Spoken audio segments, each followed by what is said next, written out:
చీకట్ల సీతుల్లా బతుకుతున్నాం ఈ చిన్న గుడిసెలలో. కంటోలు బియ్యమే తింటూ ఉన్నాం మన ఎల్లలేదోరయ్యా.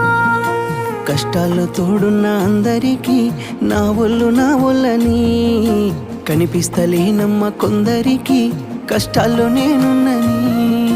నా ఒళ్ళు నీ ఒళ్ళు ఏమున్నది అన్ని కాగితాల బంధాలు అవి.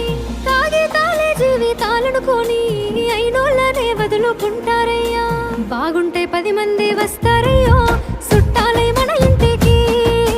లేకుంటే వదిలేసి పోతారయ్యో అయినోళ్ళే ముమ్మాటికి. చూస్తున్న చుట్టంత కళ్ళతోని జరిగేది నాటకమే. నా ఒళ్ళు మా ఒళ్ళు అనిపించేది చేత చెల్లేటి కాగితమే.